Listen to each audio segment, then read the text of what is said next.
दोस्तों नमस्कार। आशा और उम्मीद है कि जो आपकी हरियाणा एचएससी के लिए जो तैयारी होगी वो बड़ी अच्छे तरीके से चल रही होगी। और जैसा कि हमने हरियाणा जीके की एक सीरीज की शुरुआत कर रखी थी, उसके अंदर हमने कई चीज़ों का जैसे हरियाणा का जो फॉर्मेशन था कि हरियाणा का जो पुनर्गठन है वो किस तरीके से होता है, और हरियाणा का जो पड़ोसी राज्य है उसका भी पार्ट 1 के अंदर हमने जिक्र कर लिया था। और आज का ही एक हमारा एक ऐसा टॉपिक है जहां से एचएससी ने हर बार कोई ना कोई एक या दो क्वेश्चन जहां से हर बार पूछा है। और उस जो टॉपिक आज का बेसिकली हमारा टॉपिक रहेगा वो हरियाणा का उच्च न्यायालय रहेगा। और इस उच्च न्यायालय से कि भाई आज आप कई चीजें ऐसी होंगी जो आपको हो सकता है कि पहली बार जो देखने को मिले, और इन चीजों का कि हरियाणा उच्च न्यायालय की जो शुरुआत होती है वो किस तरीके से एक लाहौर के अंदर कैसे एक चीफ कोर्ट बनाया गया था शुरुआत के अंदर, और उस चीफ कोर्ट से कैसे उसको एक उच्च न्यायालय का दर्जा दिया गया, और फिर कैसे भारत और पाकिस्तान का विभाजन होता है, और फिर किस तरीके से जो हरियाणा पंजाब हाई कोर्ट है उसकी जो वो शिमला के अंदर स्थापित किया जाता है। और जहां तक हाई कोर्ट हरियाणा उच्च न्यायालय की बात आती है तो हर एक चीज के अंदर आप इस उच्च न्यायालय के अंदर एक चीज बार बार मिस की जाती है, और वो चीज जो मिस होती है वो है 8 रियासतों से मिलकर बनाया गया था एक राज्य क्षेत्र जिसका नाम था पेप्सू। और उस पेप्सू राज्य क्षेत्र के लिए भी एक अलग हाई कोर्ट बनाया गया था जो पेप्सू हाई कोर्ट नाम से बनाया गया था। और बाद में किस तरीके से 1956 के अंदर पेप्सू का जो विलय है वो पंजाब के अंदर होता है, और फिर बिल्कुल डिट्टो उसी तरीके से जो पेप्सू हाई कोर्ट था उसका जो विलय जो है वो पंजाब हाई कोर्ट के अंदर कर दिया जाता है। ये चीजें आपको बार बार की कहीं भी आप इस हरियाणा उच्च न्यायालय के बारे में पढ़ोगे तो पेप्सू की जानकारी जो है आपको बहुत कम देखने को मिलती है। तो आज का जो हमारा टॉपिक होगा वो हम हरियाणा का उच्च न्यायालय के बारे में जिक्र करेंगे कि बिल्कुल बारीकी से कि भाई इसकी जो एक शुरुआत होती है, फिर वो भारत पाकिस्तान के विभाजन के साथ क्या परिस्थितियां थी, किस तरीके से इसको चंडीगढ़ में लाया गया, और जब हरियाणा और पंजाब का विभाजन होता है वो एक तरीके से किस प्रकार से एक साझा जो न्यायालय बनाया गया था हरियाणा और पंजाब के लिए वो किस तरीके से बनाया गया था। कि अगर हम शुरुआत में सिर्फ और सिर्फ उच्च न्यायालय का जिक्र करें कि भाई सिर्फ और सिर्फ उच्च न्यायालय का जिक्र करें तो भारतीय संविधान के अंदर एक अनुच्छेद आता है और उस अनुच्छेद का नाम है अनुच्छेद 214। और इस अनुच्छेद में क्या वर्णन किया गया है कि भाई प्रत्येक राज्य में एक उच्च न्यायालय की व्यवस्था की जाएगी या फिर एक उच्च न्यायालय स्थापित किया जाएगा। जो इस चीज का वर्णन है आपका वो आपका भारतीय संविधान के अनुच्छेद 214 के अंदर वर्णन किया गया है। अब ये एक उच्च न्यायालय की भारतीय संविधान के अंदर इस उच्च न्यायालय का नाम कहां से आता है, या फिर भारत के अंदर जो एक न्यायिक व्यवस्था है और न्यायिक व्यवस्था जो उच्च न्यायालय के रूप में शुरुआत होती है वो किस तरीके से शुरुआत होती है, कि एक इसका थोड़ा सा जिक्र अगर हम लेकर चलें कि भाई भारत के अंदर जो पहला स्वतंत्रता संग्राम लड़ा जाता है वो आपका 1857 में लड़ा जाता है। और इस 1857 के स्वतंत्रता संग्राम के बाद जो भारत की बागडोर है वो सीधे रूप से ब्रिटेन के अधीन चली जाती है, और ब्रिटेन के द्वारा एक अधिनियम पारित किया जाता है, और उस अधिनियम का नाम था 1858 का भारत शासन अधिनियम।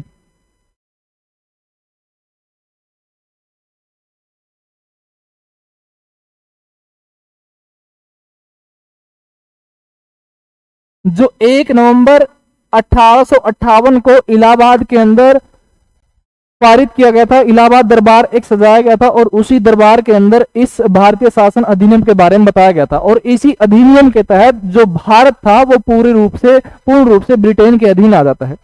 और इसी अधिनियम के बाद न्यायिक व्यवस्था को कि ब्रिटिश सरकार को यह लगा कि अगर हम वहां पर ब्रिटिश भारत को पूर्ण रूप से अगर वहां पर काबिज होना चाहते हैं तो ब्रिटेन के अंदर जो व्यवस्थाएं हैं, चाहे वो कानूनी रूप से व्यवस्थाएं हो, चाहे वो किसी सरकार को चलाने की व्यवस्थाएं हो, चाहे वो न्यायिक व्यवस्थाएं हो, कि भाई उन व्यवस्थाओं को एक तरीके से भारत के ऊपर लागू करने की रणनीति अपनाई गई।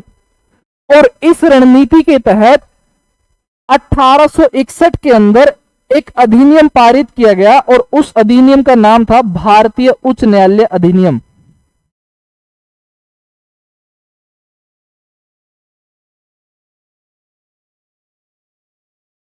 भारतीय उच्च न्यायालय अधिनियम या फिर एक्ट जिसे कहें। और इस अधिनियम के तहत भारत में पहली बार एक उच्च न्यायालय की व्यवस्था की गई। और उस समय कि ब्रिटेन को कुछ एक ऐसी जगह की जरूरत थी जहां पर ब्रिटिश सरकार का कहें या फिर जहां पर ब्रिटिश अधिकारियों का मुख्य रूप से उस क्षेत्र के ऊपर पूर्ण रूप से अधिकार था। और जो उन्होंने शुरुआत के अंदर जिस जगह का चुनाव किया, उन्होंने कलकत्ता का चुनाव किया। और कलकत्ता के अंदर 1 जुलाई 1862 को भारत के अंदर पहली बार एक उच्च न्यायालय की स्थापना की गई। और यह उच्च न्यायालय भारत में जहां पर जिस जगह पर स्थापित किया गया था वो भारत की जगह थी कलकत्ता। और इसी अधिनियम के तहत कि भाई वो ये चाहते थे कि भाई इसी अधिनियम का जो मुख्य काम था वो ये था कि भारत के अंदर न्यायिक व्यवस्था को एक तरीके से उजागर करना या फिर भारत के अंदर न्यायिक व्यवस्था को लागू करना। और इसी अधिनियम के आधार पर उस समय जब भारत और पाकिस्तान एक थे तो जो पंजाब का हिस्सा आता था, और उस समय इस पंजाब का मुख्य रूप से मुख्य शहर कहें या फिर एक राजधानी जो पंजाब की थी वो आपकी लाहौर होती थी। और इस लाहौर के अंदर भी एक न्यायालय की स्थापना की गई। और वो एक प्रकार का उच्च न्यायालय नहीं था, वो एक शुरुआती न्यायालय था जिसको एक तरीके से अभिलेख न्यायालय भी कहा गया था। और जो लाहौर के अंदर स्थापित किया गया था इस अधिनियम के तहत उसको चीफ कोर्ट का नाम दिया गया। जो एक पहली शुरुआत कहें कि भाई पंजाब के अंदर लाहौर जगह पर एक न्यायालय की स्थापना की बात की जाए तो वो भारतीय उच्च न्यायालय अधिनियम 1861 के तहत जो लाहौर जगह के अंदर एक न्यायालय की स्थापना की गई थी और उस न्यायालय को एक नाम दिया गया, उसको कहा गया चीफ कोर्ट। और जैसे जैसे समय जाता है कि भाई आप 1911 का जब आप दिल्ली दरबार का नाम सुनते हो तो दिल्ली दरबार के साथ आपके जहन में एक नाम जरूर आता है और वो नाम आता है जॉर्ज पंचम का। और उसके ठीक बाद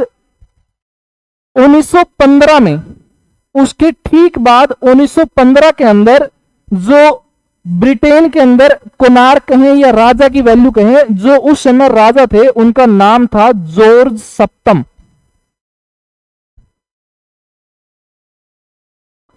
और इन जॉर्ज सप्तम के द्वारा एक अधिनियम पारित किया गया और उस अधिनियम का नाम था गवर्नमेंट ऑफ इंडिया अधिनियम 1915।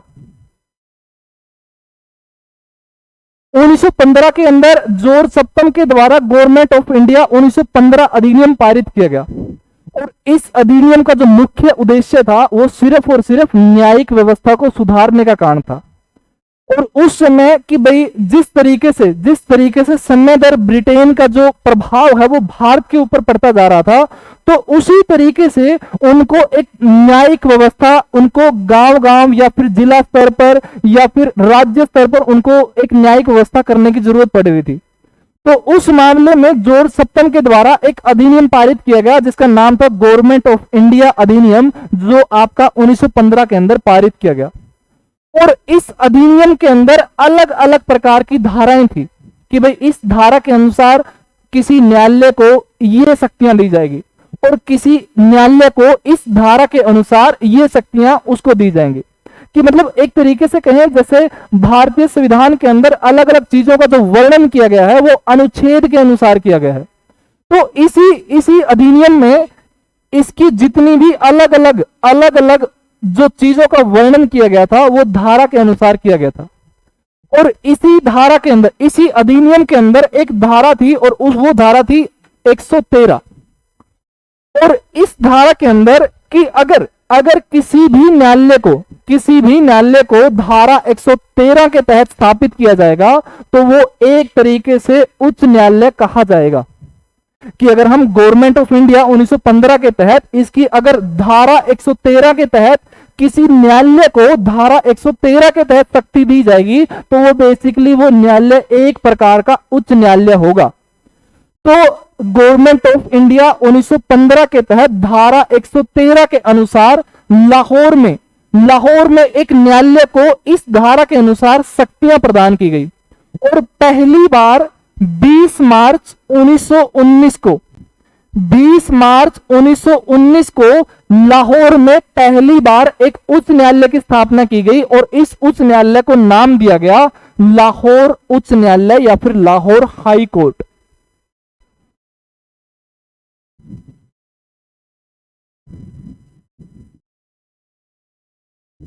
लाहौर हाई कोर्ट की हमने जो शुरुआत के अंदर कि अगर जैसे शुरुआत के अंदर जो हमने पढ़ा कि भाई भारत में जो पहला उच्च न्यायालय स्थापित किया गया था वो 1 जुलाई 1862 को किया गया और इसी उच्च न्यायालय के तहत इसी अधिनियम के तहत लाहौर में एक चीफ कोर्ट की स्थापना की गई, एक मुख्यालय की स्थापना की गई। फिर बाद में जॉर्ज सप्तम के द्वारा जो गवर्नमेंट ऑफ इंडिया 1915 अधिनियम पारित किया गया और इस अधिनियम की धारा 113 के तहत 20 मार्च 1919 को लाहौर के अंदर एक उच्च न्यायालय की स्थापना की गई और इस उच्च न्यायालय का जो नाम था वो लाहौर उच्च न्यायालय रखा गया। तो एक बेसिक शुरुआत कहें कि भाई जो हरियाणा पंजाब हाई कोर्ट आज वर्तमान समय में है, अगर उसकी एक बेसिक शुरुआत की भाई उसको पहली बार जो उच्च न्यायालय का दर्जा दिया गया था वो 20 मार्च 1919 को दिया गया था, जो लाहौर उच्च न्यायालय, और जो लाहौर में एक चीफ कोर्ट की स्थापना की गई थी वो 1861 अधिनियम के तहत की गई थी। और उस समय इस चीफ कोर्ट के अंदर जो पहले न्यायाधीश बनाए गए थे उनका नाम था हेनरी प्लाडेन। और यह भी हो सकता है कि ये नाम आपको पहली बार सुनने को मिले कि लाहौर हाई कोर्ट के, लाहौर के चीफ हाई कोर्ट के जो पहले न्यायाधीश बनाए गए थे वो आपके हेनरी प्लाडेन थे। और 1919 के अंदर जो उच्च न्यायालय बनाया गया उस उच्च न्यायालय के जो पहले मुख्य न्यायाधीश बनाए गए 1920 के अंदर, इस लाहौर उच्च न्यायालय के जो पहले मुख्य न्यायाधीश बनाए गए 1920 के अंदर, उस व्यक्ति का नाम था सादीलाल। और इन सादीलाल का जो संबंध है वो रेवाड़ी जिले से आता है और ये रेवाड़ी जिला कौन से राज्य के अंदर आता है भाई? आपका हरियाणा राज्य से आता है। कि लाहौर उच्च न्यायालय के जो पहले न्यायाधीश बनाए, मुख्य न्यायाधीश जो बनाए गए थे वो आपके 1920 के अंदर बनाए गए, जिनका नाम था सादीलाल, और इनका जो संबंध है वो रेवाड़ी अक्षेत्र हरियाणा से संबंध है इनका। और सादीलाल जो एक तरीके से कि भी पहले मुख्य न्यायाधीश होते हैं जो हरियाणा से संबंध रखते हैं। अब इस मामले के में कि भाई जैसे 1919 के बाद समय ऐसे ही गुजरता जाता है और एक समय निर्धारित किया जाता है और वो समय उसके बाद मुख्य रूप से जो आता है वो आता है आपका 1947 का। और इस 1947 के अंदर भारत और पाकिस्तान का क्या हो जाता है? विभाजन हो जाता है। 1947 के अंदर भारत और पाकिस्तान का विभाजन हो जाता है और जो हिस्सा जो पंजाब भारत में भी था और पंजाब में भी था, इस पंजाब का भी एक विभाजन हो जाता है और इस पंजाब को भी दो हिस्सों में विभाजित किया जाता है, जिसमें से एक हिस्सा जो भारत के अंदर आता है उसको कहा जाता है पूर्वी पंजाब, और जो हिस्सा पाकिस्तान के अंदर चला जाता है उसका नाम रखा गया था पश्चिमी पंजाब। कि भाई 1947 के समय जो भारत और पाकिस्तान का विभाजन हुआ तो उस मामले में पंजाब का विभाजन हुआ था और पंजाब का जो हिस्सा भारत के पक्ष में आता है उसका नाम था पूर्वी पंजाब, और जो हिस्सा पाकिस्तान के पक्ष में आता है वो आता है आपका पश्चिमी पंजाब। और इसके साथ कि भाई हरियाणा उच्च न्यायालय के जिक्र, हरियाणा उच्च न्यायालय के लिए इस मामले में जो मुख्य चीजें या मुख्य भूमिका जो नजर आती है कि जो लाहौर हाई कोर्ट था, या फिर ये कहें लाहौर जो जगह थी उस समय भारत और पाकिस्तान के विभाजन के समय, तो ये लाहौर जगह पाकिस्तान के अंदर चली जाती है पश्चिमी पंजाब में। तो उस समय लाहौर हाई कोर्ट भी लाहौर में था। तो इस समय की भी जो लाहौर हाई कोर्ट था वो आपका पाकिस्तान के अंदर पश्चिमी पंजाब के अंदर चला जाता है।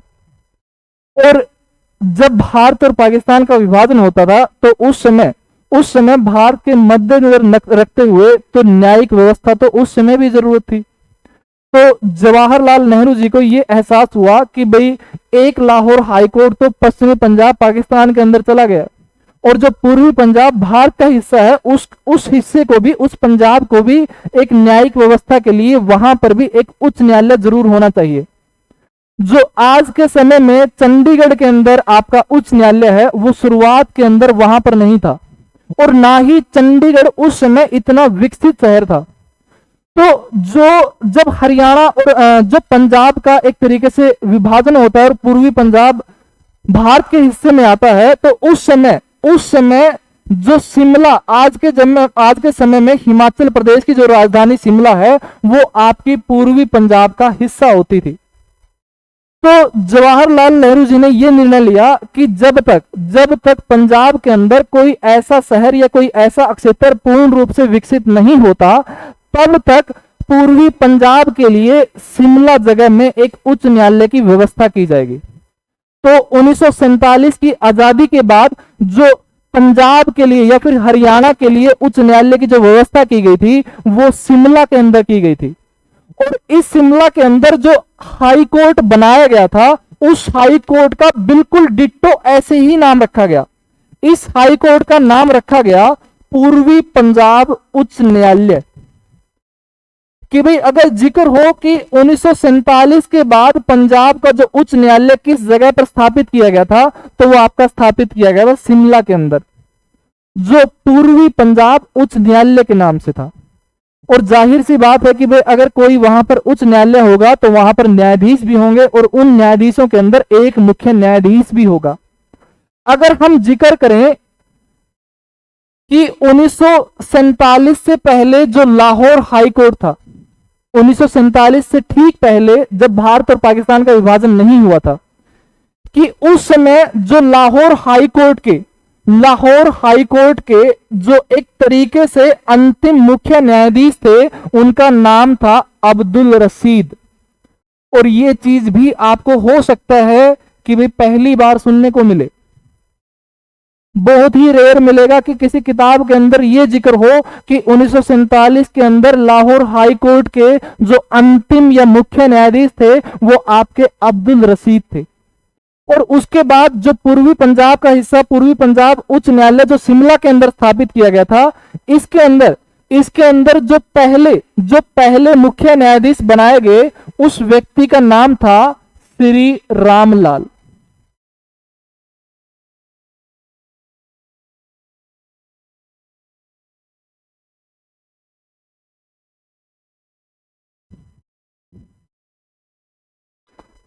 शिमला के अंदर पूर्वी पंजाब उच्च न्यायालय के अंदर शिमला के अंदर जो उच्च न्यायालय स्थापित किया गया, और इस उच्च न्यायालय के जो मुख्य न्यायाधीश थे, पहले मुख्य न्यायाधीश, उनका नाम था श्री रामलाल। कि अगर जिक्र हो कि भाई हरियाणा और पंजाब के जो पहले मुख्य न्यायाधीश, जो आजादी के बाद पहले मुख्य न्यायाधीश रहे थे, उनका नाम श्री रामलाल था। और आजादी से पहले, ठीक पहले लाहौर हाईकोर्ट के जो मुख्य न्यायाधीश होते थे, उनका नाम था अब्दुल रशीद। और इसके साथ साथ एक और जिक्र आता है कि भाई शिमला के अंदर जिस बिल्डिंग में ये उच्च न्यायालय स्थापित किया गया था, जो पूर्वी पंजाब के नाम से था, उस बिल्डिंग का नाम था पीटर हुप। और ये भी आपको किताबों में देखने को नहीं मिलेगा। पहली बार यहां पर ये नाम आपको पहली बार पढ़ने को मिलेगा कि भाई शिमला के अंदर जो पूर्वी पंजाब उच्च न्यायालय स्थापित किया गया था, वो जिस बिल्डिंग में स्थापित किया गया था, उस बिल्डिंग का नाम था पीटर हुप। और पीटर हुप जो बिल्डिंग होती थी आपकी, वो कुछ इस तरीके से, जो शिमला की वो जिस बिल्डिंग के अंदर, जिस पीटर हुप बिल्डिंग के अंदर वो आपका पूर्वी पंजाब उच्च न्यायालय स्थापित किया गया था, वो कुछ इस प्रकार की बिल्डिंग में स्थापित किया गया था। और इस बिल्डिंग का नाम था Peterhoff. Peterhoff where high court functioned before shifting to Chandigarh. यानी कि चंडीगढ़ में शिफ्ट करने से पहले जिस बिल्डिंग में शिमला का हाई कोर्ट चलता था आपका, वो इस बिल्डिंग के अंदर चलता था, और इस बिल्डिंग का नाम था पीटर हुप नाम था। अब उसके बाद कि भाई जिस तरीके से समय जाता है, तो जैसा जवाहरलाल नेहरू जी ने ये चीज सोची थी कि भाई जब तक पंजाब के एक क्षेत्र में कि भाई कोई ऐसी जगह का विकसित ना हो कि जहां पर इस उच्च न्यायालय को स्थापित किया जाए, तो उन्होंने चंडीगढ़ क्षेत्र का चुनाव किया और चंडीगढ़ क्षेत्र को इस तरीके से बनाने की कोशिश की कि भाई चंडीगढ़ पंजाब को एक तरीके से भविष्य में इस क्षेत्र को पंजाब की राजधानी बना दिया जाए। तो उस मामले में चंडीगढ़ का एक तरीके से विकास करना शुरू हो गया था। और उससे ठीक पहले अगर जिक्र करें कि भाई जो हमारा भारतीय संविधान लागू हुआ था वो 26 जनवरी 1950 को लागू हुआ। 26 जनवरी 1950 को हमारा भारतीय संविधान लागू हुआ। और यह भारतीय संविधान हरियाणा हाईकोर्ट या पंजाब हाईकोर्ट के लिए क्यों पढ़ना जरूरी हो जाता है? क्योंकि 26 जनवरी 1950 से पहले जो शिमला के अंदर हाईकोर्ट या शिमला के अंदर उच्च न्यायालय था, उसका नाम पूर्वी पंजाब उच्च न्यायालय के नाम से था। पूर्वी पंजाब उच्च न्यायालय के नाम से वो शिमला के अंदर हाईकोर्ट स्थापित किया गया था। लेकिन जब भारतीय संविधान 26 जनवरी 1950 को लागू होता है तो इस उच्च न्यायालय से ये पूर्वी शब्द हटा दिया जाता है और इसका एक नाम रखा जाता है, इसको कहा जाता है पंजाब हाई कोर्ट। कि लाहौर हाई कोर्ट से किस तरीके से जो पंजाब हाई कोर्ट एक नाम आता है कि 1919 के अंदर उसको उच्च न्यायालय का दर्जा दिया गया। 1947 में लाहौर पाकिस्तान के अंदर चला जाता है और पंजाब का एक उच्च न्यायालय है वो शिमला के अंदर स्थापित किया जाता है। और शिमला के अंदर जो स्थापित किया गया था वो पूर्वी पंजाब उच्च न्यायालय के नाम से था, जो पीटर हुफ बिल्डिंग में था। अब उसका जो नाम था वो 26 जनवरी 1950 को, जिस दिन भारतीय संविधान लागू होता है, इस दिन से इसका जो नाम है वो पूर्वी शब्द हटा करके वो पंजाब उच्च न्यायालय का जो नाम रखा जाता है वो पंजाब हाईकोर्ट रखा जाता है। और जैसा कि मैंने शुरुआत के अंदर जिक्र किया था कि भाई हाई कोर्ट का जब भी नाम आता है, हरियाणा और पंजाब हाई कोर्ट का जब भी नाम आता है, तो हर एक किताब में से, हर एक चीज में से कि जब भी आप हाई कोर्ट के मामले में पढ़ते हो तो आपका पेप्सू क्षेत्र का जो हाई कोर्ट है वो आपका नजरअंदाज किया जाता है। कि ये जो पंजाब हाई कोर्ट था वो सिर्फ और सिर्फ दो हिस्सों के लिए था, जिनमें से एक क्षेत्र जो पंजाब क्षेत्र कि उस समय हरियाणा पंजाब जब एक साथ थे और शिमला का भी जो हिस्सा पंजाब के अंदर आता था, ये हाईकोर्ट पंजाब क्षेत्र और दिल्ली क्षेत्र के लिए था। और जब भारत और पाकिस्तान का 1947 के अंदर विभाजन होता है, 1948 के अंदर उस समय 8 रियासतों ने मिलकर, जिनमें आपकी अलग अलग रियासतें थी, जींद, मलेरकोटला, कपूरथला, नाभा, अलग कलसियां, ये इस तरीके से 8 रियासतें थी। और इन 8 रियासतों ने मिलकर अपना एक अलग राज्य क्षेत्र बनाया था और उस अलग राज्य क्षेत्र का इन्होंने नाम रखा था पेप्सू।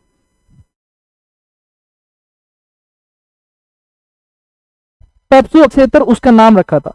और जिसके पहले जो मुख्यमंत्री बनाए गए थे उनका नाम था ज्ञान सिंह राडेवाला।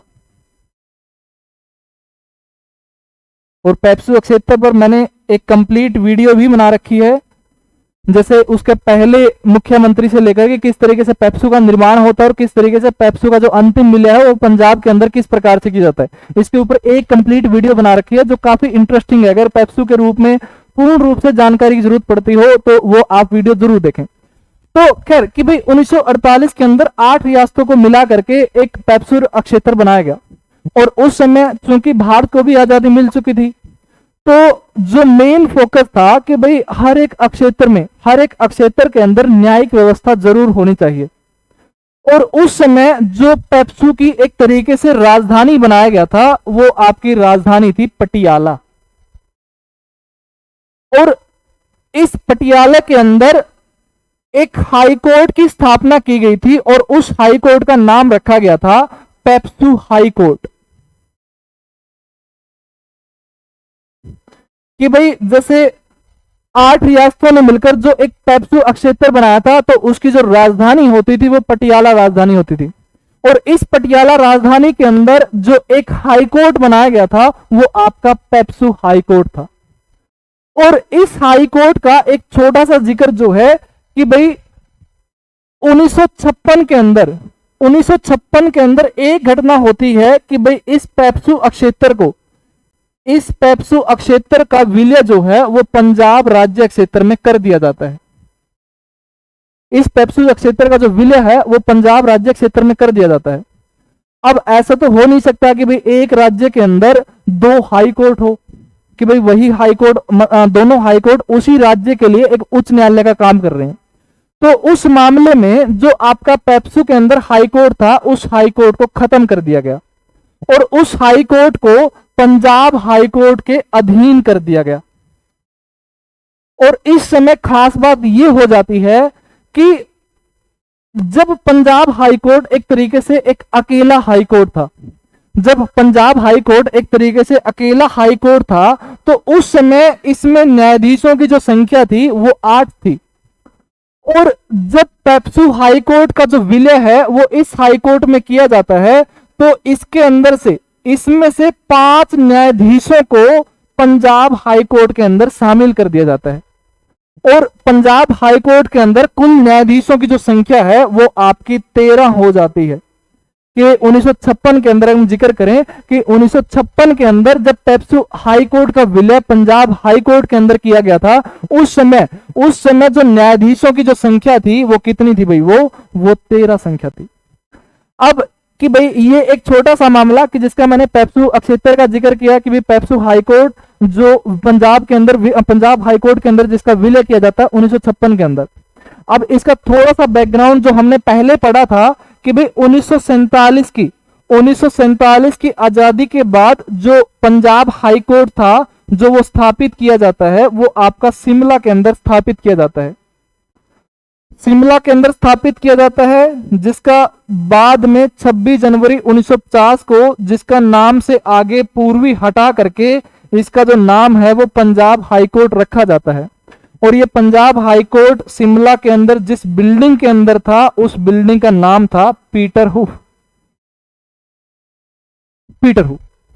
और इस पंजाब हाई कोर्ट के लिए मैंने जैसे जिक्र किया कि भाई इस पंजाब हाई कोर्ट इसकी एक जो बेंच बैठती थी वो दिल्ली के अंदर बैठती थी, यानी कि दिल्ली के क्षेत्र भी इसी हाई कोर्ट के अधीन आते थे। और जो आपके पंजाब और हरियाणा जो उस समय 1966 से पहले दोनों एक राज्य थे, तो ये क्षेत्र जो थे वो पंजाब हाई कोर्ट के अधीन आते थे। अब समस्या ये थी कि भाई शिमला के अंदर जैसे सर्दियों का समय हो कि भाई दिसंबर है, जनवरी है, फरवरी है, तो इस मामले में कि शिमला में आज भी सर्दियों के अंदर वहां पर बर्फबारी होने लगती है। तो समस्या ये थी कि भाई सर्दियों के दिनों में इस हाई कोर्ट के जो काम थे वो बर्फबारी के कारण वो बंद रहते थे, या फिर एक तरीके से मतलब वो काम इतने आसानी से नहीं हो पाते थे बर्फबारी के कारण कि भाई वहां पर बर्फ पड़ी हुई है, जिसके कारण काम को वहां पर हाई कोर्ट के कार्यों को बंद करना पड़ता था।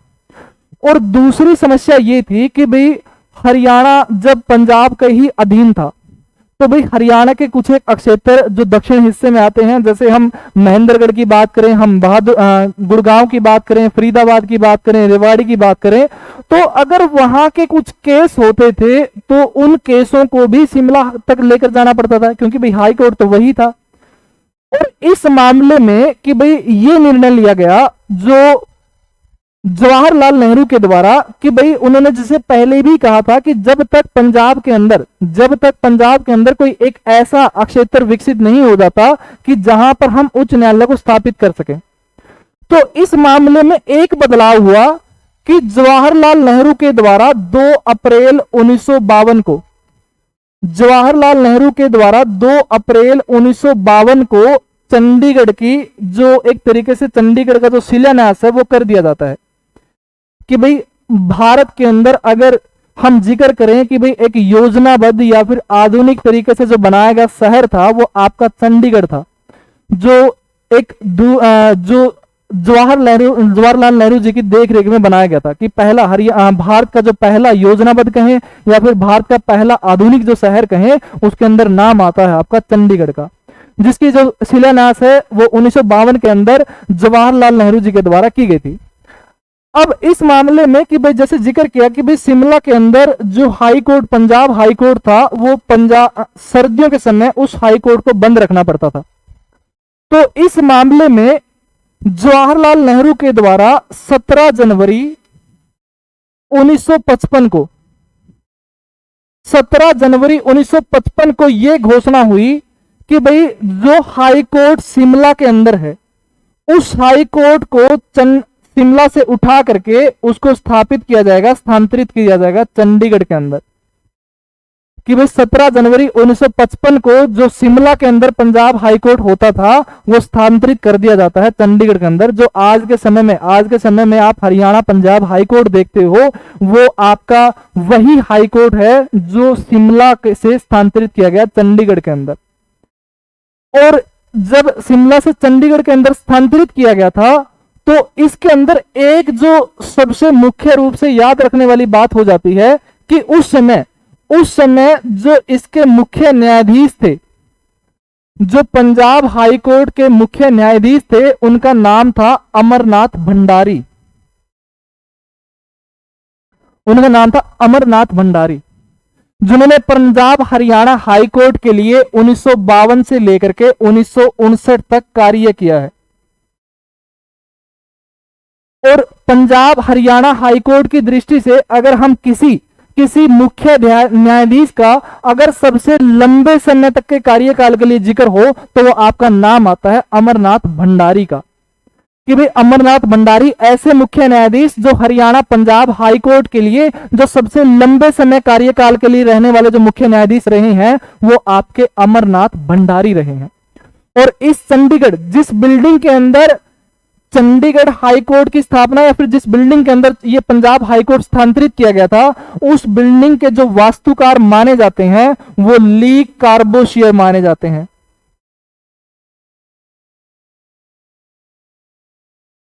इस चंडीगढ़ हाई कोर्ट के अंदर जो बिल्डिंग है, उसके जो वास्तुकार हैं, वो आपके ली कार्बोशियर माने जाते हैं। अब ये मामला कि भाई 1955 तक का ये मामला कि भाई जब पंजाब हाई कोर्ट को शिमला से चंडीगढ़ के अंदर स्थानांतरित किया जाता है। अब उसके बाद जो समय अंतराल मुख्य रूप से अगर हम पंजाब हाई कोर्ट के लिए जिक्र करें, तो वो समय अंतराल आता है आपका 1966 का।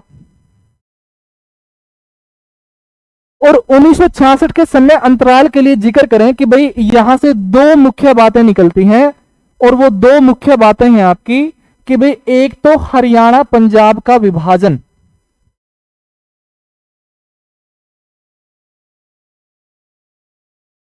एक हरियाणा पंजाब का विभाजन,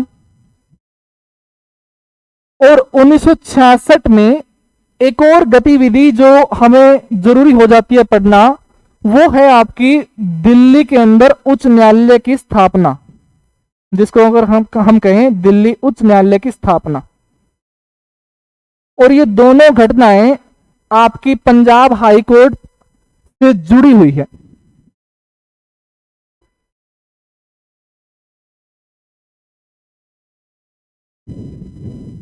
ठीक है। तो 1966 के अंदर जब ये एक तरीके से निर्धारित हुआ कि भाई हरियाणा और पंजाब का विभाजन होगा, तो उस मामले में कि भाई इन दोनों क्षेत्रों के लिए उच्च न्यायालय की व्यवस्था होगी, वो किस तरीके से की जाएगी, पहला पॉइंट ये था। और दूसरा पॉइंट उच्च न्यायालय के मामले में ये था कि जो पंजाब हाई कोर्ट था, तो उस पंजाब हाई कोर्ट के अधीन जो अक्षेत्र इस हाई कोर्ट या इस उच्च न्यायालय के अधीन जो अक्षेत्र आते थे, वो आपके पंजाब अक्षेत्र की जो उस समय हरियाणा और पंजाब एक था, वो पंजाब अक्षेत्र भी इसके अधीन था। और दिल्ली के अंदर भी इसी हाई कोर्ट की एक बेंच स्थापित की गई थी। यानी कि इनडायरेक्ट रूप से ये कहें कि भाई दिल्ली के अक्षेत्र भी आपके पंजाब हाई कोर्ट के अधीन आते थे। तो 1966 के लिए दो मामले हुए कि भाई एक तो हरियाणा और पंजाब के लिए उच्च न्यायालय की व्यवस्था, और दूसरा कि भाई अगर हरियाणा और पंजाब का विभाजन होता है तो दिल्ली के लिए भी उच्च न्यायालय की व्यवस्था करनी होगी।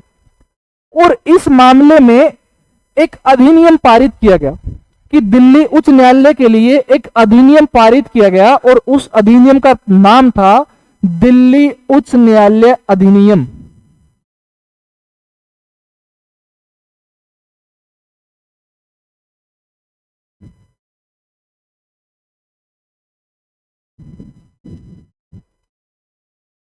दिल्ली उच्च न्यायालय अधिनियम 1966। 1966 के अंदर दिल्ली में उच्च न्यायालय को स्थापित करने के लिए एक अधिनियम पारित किया गया और इस अधिनियम का नाम था दिल्ली उच्च न्यायालय अधिनियम। और इसी अधिनियम के तहत दिल्ली के अंदर 31 अक्टूबर 1966 को, इसी अधिनियम के तहत दिल्ली के अंदर 31 अक्टूबर 1966 को दिल्ली के अंदर एक उच्च न्यायालय की व्यवस्था की गई। यानी कि जो दिल्ली के अंदर उच्च न्यायालय बनाया गया था वो आपका दिल्ली उच्च न्यायालय अधिनियम 1966 के अनुसार बनाया गया था और ये बनाया गया आपका 31 अक्टूबर 1966 को। वो ठीक एक दिन पहले जब हरियाणा और पंजाब का विभाजन होता है 1 नवंबर 1966 को, उसके एक दिन पहले ये उच्च न्यायालय को स्थापित किया जाता है। और कोई भी उच्च न्यायालय है अगर उसको चलाना हो सुचारू रूप से तो जाहिर सी बात है कि वहां पर न्यायाधीशों की जरूरत पड़ेगी। तो शुरुआत के अंदर जो दिल्ली के अंदर न्यायाधीश थे, शुरुआत में जो दिल्ली के अंदर न्यायाधीश थे वो न्यायाधीश आपके कुल 3 न्यायाधीश थे। शुरुआत में न्यायाधीशों की जो संख्या थी दिल्ली उच्च न्यायालय के अंदर वो 3 थी। अब कि भाई 1 नवंबर 1966 को हरियाणा और पंजाब विभाजन हो रहा है और उसके ठीक एक दिन पहले 31 अक्टूबर 1966 को दिल्ली उच्च न्यायालय की व्यवस्था की जा रही है। तो इस मामले में कि भाई न्यायाधीशों की अगर एक तरीके से नियुक्ति करना या फिर न्यायाधीशों को वहां पर भेजना बड़ा ही कठिन कार्य हो जाता है। तो इस मामले में यह निर्धारित किया गया कि भाई पंजाब हाईकोर्ट से 3 न्यायाधीश भेजे जाएंगे दिल्ली उच्च न्यायालय के लिए। और ऐसा किया भी गया था कि जब 31 अक्टूबर 1966 को दिल्ली उच्च न्यायालय की व्यवस्था की जाती है तो उस समय पंजाब हाईकोर्ट से 3 न्यायाधीश जो हैं वो दिल्ली उच्च न्यायालय के अंदर भेजे जाते हैं। और जो 3 न्यायाधीश थे उनमें पहला नाम आता है के.एस. हेगड़े का। और ये चीजें भी आप पहली बार देखने को मिलेंगी। ये चीजें जो मैं 3 नाम बता रहा हूं ये आपको किताबों में भी नहीं मिलेंगे कि भाई 3 ऐसे न्यायाधीश जो पंजाब हाईकोर्ट से दिल्ली उच्च न्यायालय दिल्ली हाईकोर्ट में भेजे गए थे उनमें पहला नाम आता है के.एस. हेगड़े का, दूसरा नाम आता है आई.डी. दुआ का, इंद्रदेव दुआ, और तीसरा नाम आता है हंसराज खन्ना का।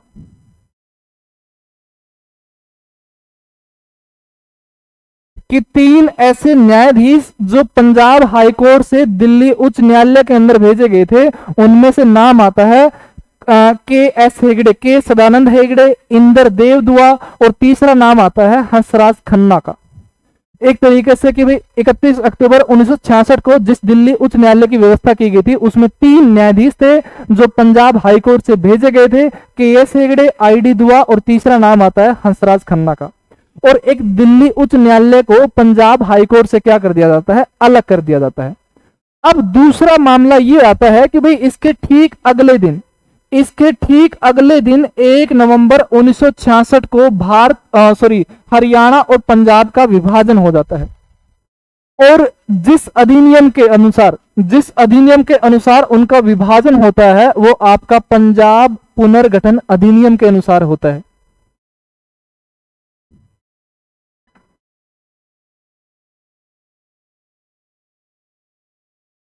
पंजाब पुनर्गठन अधिनियम के अनुसार इनका विभाजन किया जाता है।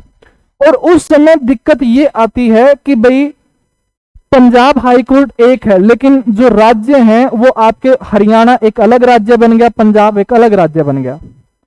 तो कि इन दोनों राज्यों के लिए एक उच्च न्यायालय की व्यवस्था किस तरीके से की जाए। तो इस मामले में अगर मैं इसका एक थोड़ा सा अगर मैं जिक्र करूं तो भारतीय संविधान के अंदर एक अनुच्छेद है और उस अनुच्छेद का नाम है 231। और इस अनुच्छेद में क्या लिखा गया है कि भाई 2 या 2 से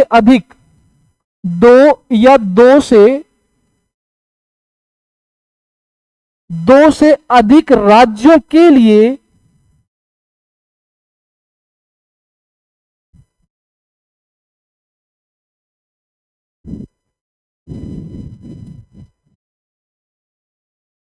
एक साझा हाई कोर्ट हो सकता है।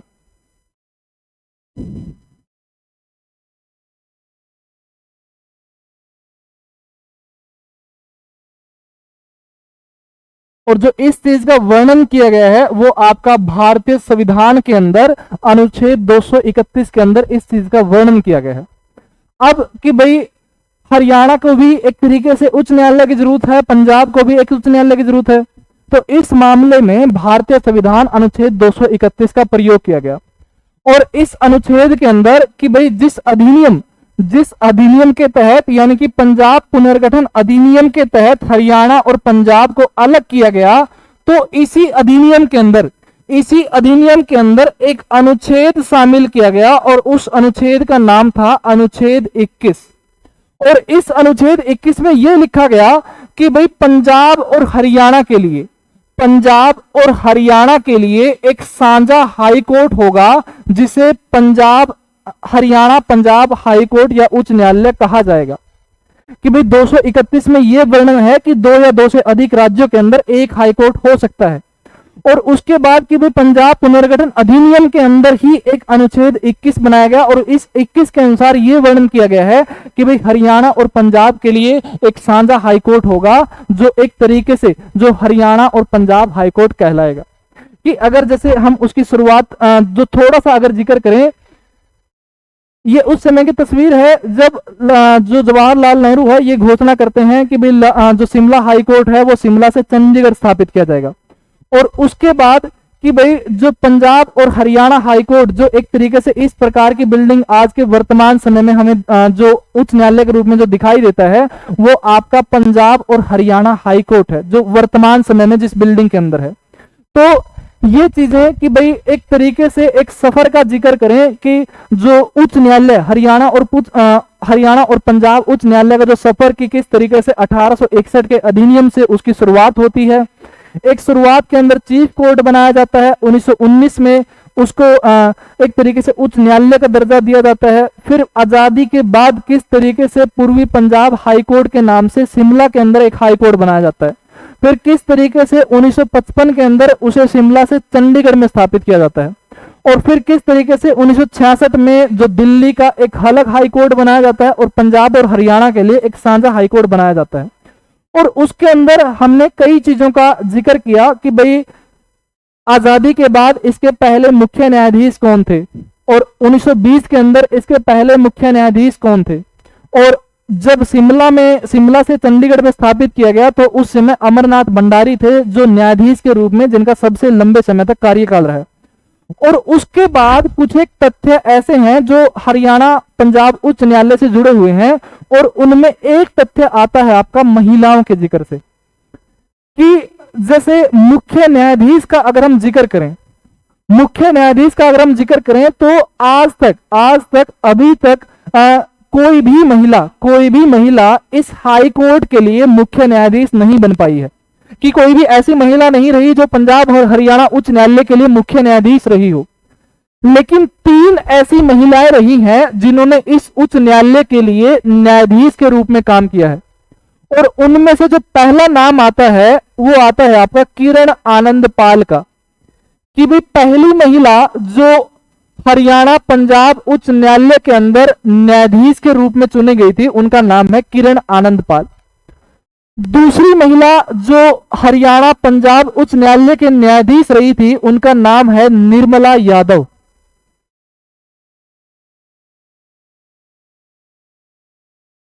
और जो तीसरी महिला है जो न्यायाधीश के रूप में रही हैं उनका नाम आता है दया चौधरी। और दया चौधरी एकमात्र ऐसी महिला रही हैं जो सीधे बार काउंसिल कहें या फिर बार एसोसिएशन से जो सीधे रूप से न्यायाधीश के रूप में चुनी गई थी वो आपकी एकमात्र महिला है और उस महिला का नाम है दया चौधरी। कि वो मुख्य न्यायाधीश की दृष्टि से देखें कि आज तक एक भी महिला ऐसी नहीं रही है जो हरियाणा और पंजाब उच्च न्यायालय की मुख्य न्यायाधीश रही हो। लेकिन न्यायाधीश की दृष्टि से 3 महिलाएं ऐसी रही हैं जो जिनमें से पहली आपकी किरण आनंद पाल, दूसरी आपकी निर्मला यादव और तीसरी दया चौधरी जो हरियाणा पंजाब उच्च न्यायालय के लिए न्यायाधीश के रूप में नियुक्त की गई थी। और दया चौधरी एकमात्र ऐसी महिला जो सीधे बार काउंसिल से न्यायाधीश बनाई गई थी। अब उसके बाद कि भाई जैसे मैंने कार्यकाल का जिक्र किया कि जो सबसे लंबा कार्यकाल रहा है,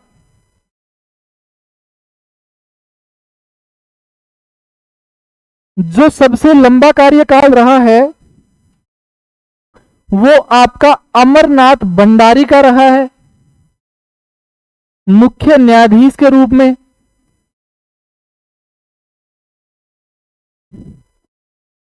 और जो सबसे छोटा कार्यकाल रहा है, सबसे छोटा कार्यकाल मुख्य न्यायाधीश के रूप में, वो मुख्य न्यायाधीश नियुक्त किए गए थे देवी सिंह तेवतिया। इस उच्च न्यायालय के ऐसे मुख्य न्यायाधीश जो बाद में हरियाणा के महाधिवक्ता भी रहे।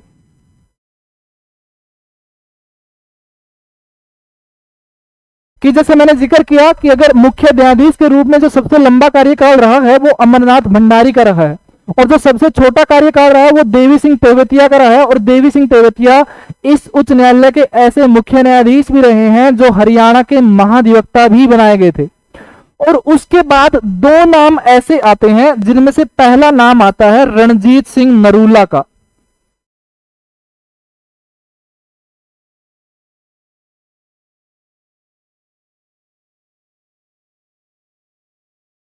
और दूसरा नाम आता है सुरजीत सिंह सांधवालिया का।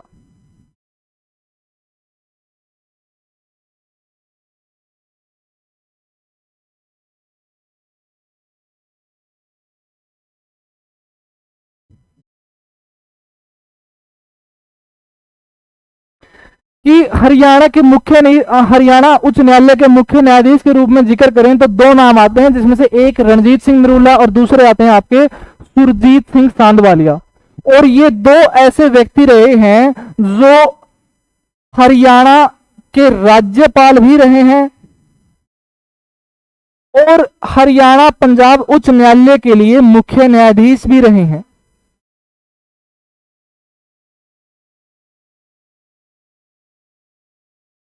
मुख्य न्यायाधीश भी रहे हैं कि रणजीत सिंह नरूला और सुरजीत सिंह सांधवालिया दो ऐसे व्यक्ति रहे हैं जो हरियाणा के राज्यपाल भी और हरियाणा पंजाब हाईकोर्ट के लिए मुख्य न्यायाधीश भी रहे हैं। और यहीं से एक जिक्र आता है कि भाई अभी जो वर्तमान में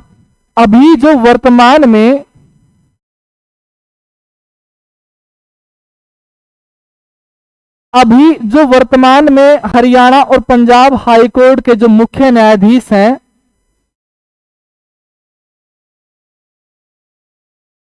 वो हैं आपके रविशंकर झा।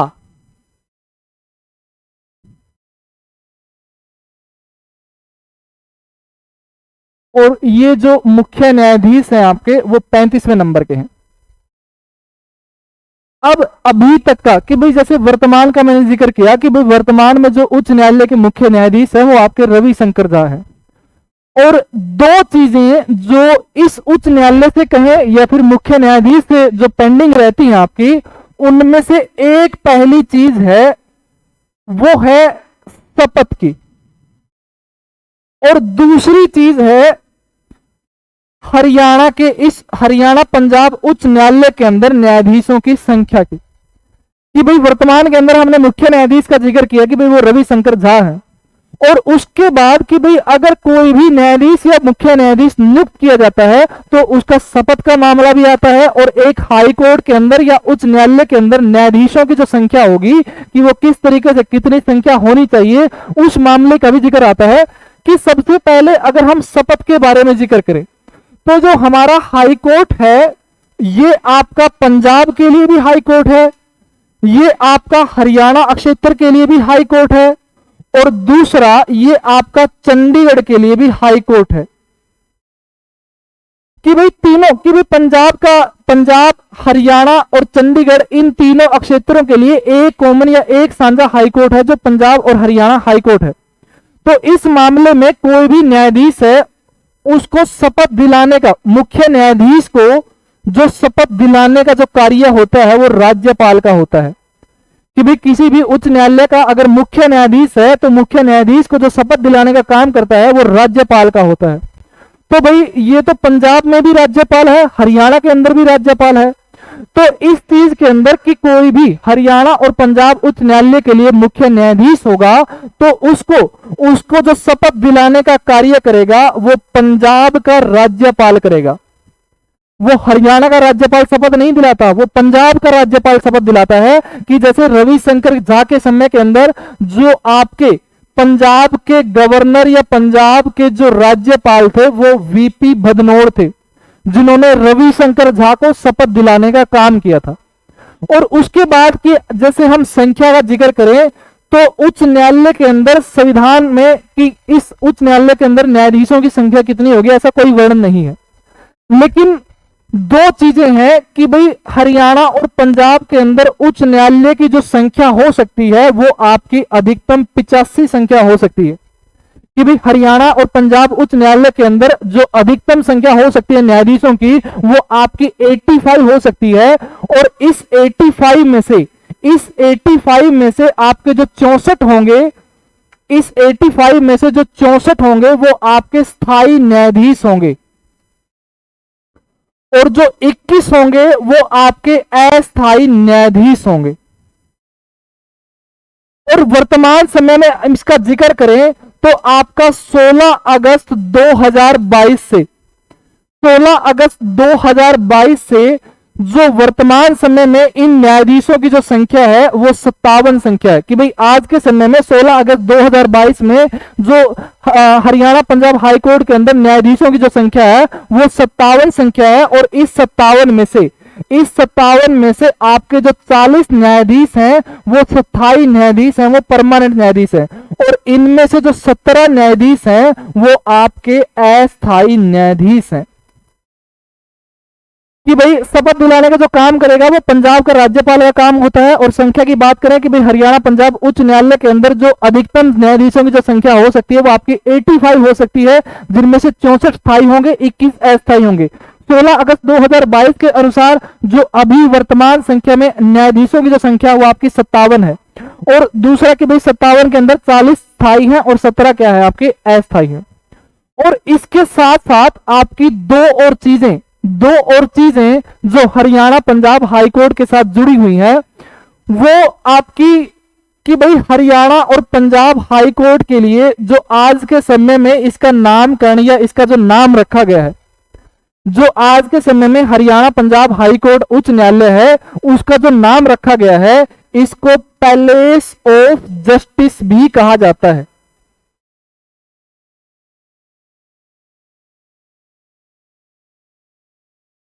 और ये चीज भी आपको पहली बार देखने को मिलेगी भाई, ये भी किताबों में नहीं मिलेगी आपको। जो हरियाणा पंजाब उच्च न्यायालय है उसको पैलेस ऑफ जस्टिस भी कहा जाता है। और दूसरा कि भाई आज हमारा जो हरियाणा पंजाब उच्च न्यायालय है वो चंडीगढ़ के अंदर स्थित है। और जो समस्या दक्षिण हरियाणा के अंदर महेंद्रगढ़ या रेवाड़ी या गुड़गांव जिलों को होती थी तो उस मामले में कि भाई उनको शिमला के अंदर जाना पड़ता है जो काफी दूर था। लेकिन आज भी वो समस्या यो कि हुआ कि भाई जो चंडीगढ़ से महेंद्रगढ़ की दूरी या फिर रेवाड़ी की दूरी या फिर जो दक्षिण हरियाणा की दूरी है वो काफी दूर तक मतलब वो काफी ज्यादा है। तो उस मामले में एक तरीके से कि भाई इस न्यायिक व्यवस्था को सुधार करने के लिए, इस न्यायिक व्यवस्था में सुधार करने के लिए पंजाब और हरियाणा हाई कोर्ट की एक खंडपीठ की शुरुआत की गई थी।